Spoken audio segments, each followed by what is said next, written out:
안녕하십니까. 네, 이번 시간에는 여러분의 자기소개 작성의 기초 단계로서 글의 구성에 대한 부분을 강의하는 시간을 갖도록 하겠습니다. 우리가 자기소개를 썼을 때 여러분들이 어떻게 구조를 하는지, 구조화했는지, 그것이 또 면접에 어떻게 영향을 미치는지를 같이 보도록 하겠습니다. 그래서 여러분의 자기소개 작성의 기초 내용과 또 자기소개의 논리 전개 방법, 그리고 사례를 중심으로 여러분들한테 설명드리도록 하겠습니다. 자, 여러분들하고 같이 한번 지원서를 한번 봐보겠습니다. 물론 이게 공기업이긴 하지만 요즘에 대세가 이런 분위기로 가기 때문에 여러분한테 한번 같이 보는 시간을 갖도록 하겠습니다. 인생에서 큰 목표를 세운 경험, 실현하기 위해서 취한 행동 결과에 대해서 구체적으로 기술해 주십시오. 자, 어떤 계기를 통해서 목표를 세우고자 했죠? 또 목표를 실현하기 위해 가장 먼저 취한 행동은 뭡니까? 또 그 다음 취한 행동은 뭡니까? 상당히 구체적으로 물어보고 있죠. 그 행동의 결과는 어떠했습니까? 그리고 성공 혹은 실패했다면 원인이 무엇입니까? 굉장히 과정과 원인을 물어보는 트렌드로 바뀌고 있습니다. 또 예상하지 못했던 문제로 인해서 계획했던 일이 진행되지 않았을 때 끝까지 수행해서 성공적으로 마무리했던 경험이 있다면 기술해 주십시오. 성공적으로 마무리했던 경험을 기술해 주십시오. 자, 그래서 첫 번째는 언제 어떤 계기를 통해서 했습니까? 자, 동기죠. 예상하지 못했던 문제는 뭐고 어떻게 대응하셨습니까? 그리고 장애 요인이 있었음에도 불구하고 끝까지 수행하고자 했던 이유가 뭡니까? 네, 어떠했습니까? 뭐 이렇게 물어보고 있어요. 자, 그러면 여러분이 이 글을 기술할 때 여러분이 가장 중요하게 봐야 될 부분이 있다는 거죠. 내가 이 글을 쓸 때 뭐부터 써야 될까 난감하실 수도 있는데 그거를 기술하는 부분을 여러분한테 좀 말씀을 드리려고 합니다. 첫 번째는 뭐냐면 회사가 여러분한테 질문하는 포인트를 여러분이 잘 아셔야 되는데, 자, 첫 번째는 뭐냐면 이 사람이 사실을 얘기하는지 거짓인지를 확인하게 돼 있어요. 면접에서. 즉 여러분이 지금 쓰시는 이 자소서를 우리가 뭐라고 하냐면 역량 중심의 자기소개라고 합니다. 즉 역량 중심의 자기소개는 이 사람의 과거의 행동을 분석하고 그 분석한 행동을 기반으로 해서 이 사람이 실제 그 역량을 보유하고 있는지를 판단을 합니다. 그런데 그렇기 때문에 여러분이 흔히 하는 꼬리물기 질문이 이어질 수 있는 굉장히 중요한 항목이고, 그걸 우리가 자기소개에 담을 때 그 내용에 대한 연결고리를 잘 잡으셔야 됩니다. 그래서 첫 번째는 사실 여부를 분석해요. 면접이 이렇게 물어봅니다. 왜 했죠? 누구랑 했어요? 근데 그거 했을 때 그래요? 거기가 5층 건물이었어요? 뭐 타고 다녔어요? 몇 호실이었어요? 담당자가 누구죠? 이렇게 사실을 체크하게 되어 있습니다. 그래서 여러분이 말했을 때 사실에서 이 사람이 거짓처럼 보인다 하면 폴스가 되면 탈락이 될 수 있습니다. 그래서 여러분이 첫 번째는 면접에서 사실 여부를 분석한다는 걸 잘 아셔야 되고요. 두 번째는 나의 관점에서의 역할 행동을 분석한다는 겁니다. 그래서 가끔 자기소개를 쓰시는 분들 중에 저희는 이렇게 했습니다. 저희는 이런 힘든 상황에서도 최선을 다했습니다. 저희는 이 부분을 끝까지 했습니다. 이렇게 저희는이라고 하는데 저희는이 아니라 나는이죠. 나는. 저는이라고 보통 일반적으로 자소서에는 표현을 하죠. 저는 이렇게 했습니다. 즉 나의 얘기를 해줘야 되는 거고요. 세 번째는 여러분이 이 내용이 명확한 성과와 결과를 보이고 있는지 여러분들이 그 내용을 구체적으로 보셔야 된다는 겁니다. 즉 내가 자기소개를 했을 때 그 내용이 명확하게 성과를 보이고 있는지, 이게 이제 측정 항목입니다. 그래서 여러분이 글을 쓸 때는 제일 먼저 저는 어디에서 근무했을 때 제일 먼저 시기가 명확해야 돼요. 그래서 저는 어디에서 근무를 했습니다. 또 무슨 계기로 이걸 하게 되었습니다. 저는 대학교 때 용돈벌이를 했습니다. 6개월 동안 열심히 용돈을 벌었고 그걸로 해외에 갔다 왔습니다. 정말 뿌듯했습니다. 이거보다는 저는 대학에 입학했을 때 버킷리스트가 있었습니다. 저는 제 스스로의 힘으로 제가 직접 용돈을 벌어서 스스로의 힘으로 한번 배낭여행을 가보고 싶었습니다. 그래서 저는 어디서 이런 활동을 했고 저는 이 아르바이트를 하면서 저의 역할은 편의점에서 제가 직접 판매 및 그 관리를 하는 일이었습니다. 특히 나의 역할이 명확하게 보여져야 되죠. 자, 그래서 이제 나의 역할이 명확하게 보여지고 난 다음에 뭐 하냐면 목표가 나와야 되겠죠. 내가 이 목표를 통해서 뭘 했습니다 하는 목표가 나와야 되겠죠. 그래서 목표를 여러분이 명확하게 보여주셔야 되고요.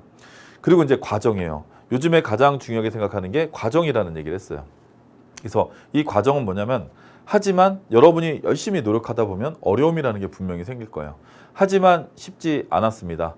이렇게 쉽지 않은 상황이 특히 이러한 부분에 어려움이 있었고 또한 이러한 부분에 문제가 발생하고 있었습니다. 그래서 저는 냉정하게 원인을 분석하고, 즉 우리는 문제가 발생을 했을 때 무조건 개선했습니다 이게 아니라 저는 일단 원인을 분석했습니다. 그리고 원인을 분석했고 이걸 해결하기 위해서 다양한 대안을 모색하는 게 굉장히 중요해요. 그래서 저는 첫째 이러한 노력을 했습니다. 또 다음으로는 둘째 이러한 노력을 했습니다. 정말 심지어는 담당자들이 만나주지 않을 때는 전 거기서 5시간 이상을 기다렸고 또 어떤 일이 있어도 이걸 해결한다는 의지로 끝까지 이루어낼 수 있었습니다. 즉 여러분이 노력했던 부분이 구체적으로 묘사가 되는 게 중요해요. 근데 우리 그 학생들이 자소를 쓸 때 보면 정말 많은 어려움이 있었습니다. 그래서 교수님한테 상의도 드리고 또 어려운 부분이 있었을 때 저는 직접 제가 뭐 자료도 찾아보면서 열심히 했습니다. 그래서 성공을 했습니다. 그거보다는 정말 강남역 8번 출구에서 40도가 넘는 더위에서 진짜 땀이 비 오듯 흘렀지만 저는 현장의 소리를 듣고 싶어서 끝까지 이빨 꽉 깨물고 거기서 설문지를 받아냈습니다. 이렇게 노력한 결과 저희는 현장 중심의 자기소개를 작성할 수 있었고 그 결과 몇 명 중에 몇 등을 해서 상을 받을 수 있었습니다. 이렇게 여러분이 하신 부분에 대해서 구체적이고 명확한 포인트를 보여주시는 게 가장 중요하다는 것. 그래서 제가 여러분한테 다시 한번 말씀드리지만 자기소개는 최근의 트렌드가 과정을 중심으로 본다는 것. 그래서 시기, 동기, 주제, 목표, 과정, 결과가 명확하게 보여줘야 되고 특히 과정에서는 여러분이 내가 이렇게 진행을 했던 어려운 부분이 면접관이 봤을 때도 충분히 느껴질 수 있도록 여러분이 하시는 것이 가장 중요하다고 말씀드리고 싶습니다. 자, 그래서 이제 여러분하고 같이 사례를 한번 볼 건데요. 자, 어떤 내용이 잘 보여지는지 한번 보겠습니다. 집벽에 파고들어 제 이름을 딴 대파교섭기를 만들어냈습니다. 2018년 2월 말 대파교섭기를 제작하는 와이텍이라는 기업에서 근무를 했습니다. 그러던 중 기계를 보러 오신 분이 계셨지만 제품 시연되는 걸 보시고 대파를 묶는 힘이 너무 약해서 대파가 제대로 묶이지 않을 것 같다라고 하셨습니다.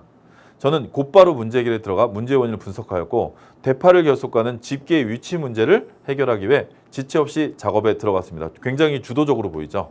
지체 없이 들어갔습니다. 주도성. 예. 첫째, 솔리드웍스를 이용해 45도로 누워있는 집게를 90도로 세워서 다른 부품과의 간섭 여부를 판단했습니다. 둘째, 실제 제품의 집게를 90도로 세워 대파를 묶어보며 발생 가능한 문제점을 적고 개선 방안에 대해 생각해 보았습니다. 셋째, 부품의 낭비를 줄이기 위해 기존 제품의 변경사항을 최선으로 설계했습니다. 즉, 다양한 대안을 모색하고 있다는 것이 보여집니다. 그러니까 어떤 사람이 문제를 해결하기 위해서는 다양한 대안을 모색하고 그걸 기반으로 이렇게 진행을 하는 것이 가장 바람직하겠죠. 그렇게 한 달도 되지 않아 다른 제품보다 결속력이 강하고 부품의 개수와 무게를 줄인 제품을 만들 수 있었습니다. 현재 제품의 이름은 제 이름을 딴 Y 대파 결속기며 10대 정도 납품이 완료된 상태입니다. 회사에 꼭 입사해서 Y 제품을 만들기 위해 노력했던 끈기와 마음가짐으로 직장 생활에서 직면하는 문제들을 제 이름을 걸고 끝까지 파고들어 해결할 수 있는 직원이 되겠습니다. 굉장히 적극적이라는 얘기가 생각이 들고요. 또 여기서 이 사람이 썼던 내용을 보면 원인을 분석했을 때 주도성이 보이면서도 원인을 분석하고 예, 그 다음에 다양한 대안을 모색한다. 이런 부분이 굉장히 좋은 것 같아요. 그러니까 우리가 글을 쓸 때 정말 많은 어려움이 있었지만 열심히 노력해서 최선을 다했습니다. 이것도 좋지만 적어도 이 사람이 이러한 문제점을 분석을 하고 다양한 대안을 모색하면서 문제를 해결하려고 했던 거죠. 그래서 여러분들이 이런 글을 쓸 때 시기, 동기, 주제, 목표에 대한 부분이 명확해야 되고 그 중에서도 여러분이 과정을 쓸 때 원인이 뭐였습니다 라는 게 꼭 나와야 돼요. 많은 학생들이 원인을 뺀 상태에서 내용을 기재하는 경우가 많은데 저는 문제가 생겼습니다. 그래서 저는 열심히 노력했습니다. 이게 아니라 문제가 발생을 했습니다. 저는 그래서 이 문제를 해결하기 위해서 두 가지 원인을 분석을 했습니다. 첫째는 현장에서 이러한 문제가 발생하고 있었습니다. 여기서 원인을 분석했다고 했는데 이 원인에 대한 분석도 사실 구체적으로 보여주면 훨씬 더 좋을 수 있을 것 같아요. 그래서 그런 원인을 분석했고 원인에서 가장 핵심이 되는 부분을 저는 이렇게 다양한 문제 해결 방안으로 해결을 했습니다. 그 결과 저는 이러한 것들을 만들 수 있었습니다. 이렇게 구체적인 여러분의 해결 방안을 제시해 주시면 좋을 것 같고요. 특히 여기다가 앞에서 말씀드린 것처럼 저희가 이렇게 했습니다가 아니라 저는 어떻게 했습니다라고 하는 나의 역량이 명확하게 보여줄 수 있도록 작성하는 게 굉장히 중요할 것 같습니다. 그래서 여러분들이 이렇게 자소서를 작성하고 가시면 면접관들이 물어봐요. 문제의 원인이 뭐였어요? 그래서 본인이 했던 게 뭐였죠? 근데 그거 다 하면서 어려움은 없었나요? 근데 본인이 그거 하고서 느낀 게 뭐예요? 이렇게 여러분의 사례를 구체적으로 물어본다는 것입니다. 그렇기 때문에 여러분들이 이런 부분을 조금 더 구체적으로 작성을 해주시면 훨씬 더 여러분들이 명확하게 자기의 역량을 보여줄 수 있을 것 같습니다. 자, 여러분들의 역량을 잘 보여주고 꼭 좋은 결과가 나올 수 있도록 합시다. 감사합니다.